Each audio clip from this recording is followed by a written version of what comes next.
Hi friends, welcome back to my channel. So యాక్చువల్గా టెట్కి సంబంధించి information గత 2 days ముందు ఈనాడు న్యూస్ పేపర్లో ఇవ్వడం జరిగింది.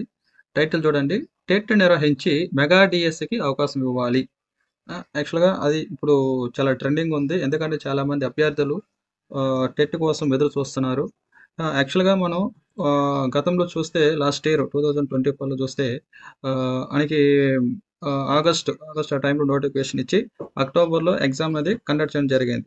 ఈ యొక్క ఏపీ టెట్ సో ఆంధ్రప్రదేశ్లో సో ఎగ్జామ్ అక్టోబర్లో నిర్వహించడం జరిగింది. సో దాని ప్రకారం చూసుకుంటే ఇంకో టెట్ కూడా అంటే ఈ సంవత్సరానికి ఈ యొక్క ఫైనాన్షియల్ ఇయర్కి ఒక టెట్ ఇచ్చినారు కాబట్టి ఇంకో టెట్ కూడా ఏప్రిల్ లోపల ఫినిష్ చేయాలి యాక్చువల్గా. కానీ ఇప్పుడు ఏప్రిల్లో ఇప్పుడు ఎండింగ్ కాబట్టి ఈ యొక్క టెట్ అనేది సో ఈ టెట్ అనేది ఈ నెక్స్ట్ మంత్ మేలో దాని గురించి చెప్పేదానికి అవకాశం ఉంది. ఎలా చూద్దాము. చాలామంది యొక్క అభ్యర్థులు వెయిట్ చేస్తున్నారు టెట్ కోసం. కూటమి ప్రభుత్వం మెగా డిఎస్సి నోటిఫికేషన్ విడుదల చేయడంతో రాష్ట్రంలో లక్షల మంది నిరుద్యోగుల ఉత్సాహంతో పరీక్షకు సిద్ధమవుతున్నారు, నిజమే. అదే సమయంలో డిఎస్సికి దరఖాస్తు చేసుకోవడానికి టెట్లో అర్హత సాధించాలనే నిబంధన ఉండడంతో ఖచ్చితంగా ఇప్పుడు డిఎస్సికి అప్లై చేయాలంటే ఖచ్చితంగా టెట్ ఉండాలి. కాబట్టి వాళ్ళకి బీఈడి, డిఈడి వంటి పరీక్షలు ఉత్తీర్ణైన అభ్యర్థులతో పాటు గత టెట్లో అర్హత సాధించలేని వారు అవకాశం కోల్పోతున్నారు. సో లాస్ట్ ఇయర్లో ఎవరైతే దాంట్లో క్వాలిఫై కాలేదో ఈ యొక్క డిఎస్సికి వాళ్ళు అప్లై చేసుకోలేరు. ఓకేనా. సో ఇలాంటి వారు రాష్ట్ర వ్యాప్తంగా దాదాపు ఎంతమంది ఉన్నారంటే 2 లక్షల మంది ఉంటారని అంచనా. సో వాస్తవానికి ప్రభుత్వం ఏటా 2 సార్లు టెట్ నిర్వహిస్తుంటుంది జనరల్గా అయితే.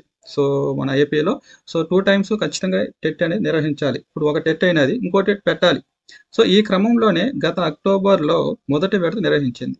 మళ్ళీ ఈ ఏడాది మార్చి ఆర్ ఏప్రిల్ రెండవసారి నిర్వహించాల్సి ఉన్నా సో దానికి సర్కార్ ఏం చేసింది, టెట్కి బదులు డిఎస్ నోటిఫికేషన్ ఇచ్చేసింది అనమాట.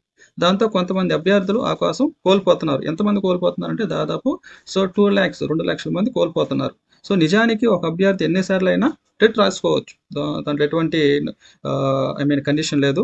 సో ఈ ప్రయత్నంలో ఎక్కువ మార్కులు వస్తే దాని పరిగణలోకి తీసుకొని డిఎస్లో 20% అనేది వెయిటేజ్ ఇస్తారు. ఓకేనా. ఇలా చూస్తే ఇప్పటికే టెట్ అర్హత సాధించిన విద్యార్థులు కూడా అత్యధిక మార్కుల కోసం మళ్ళీ టెట్ రాస్తారు.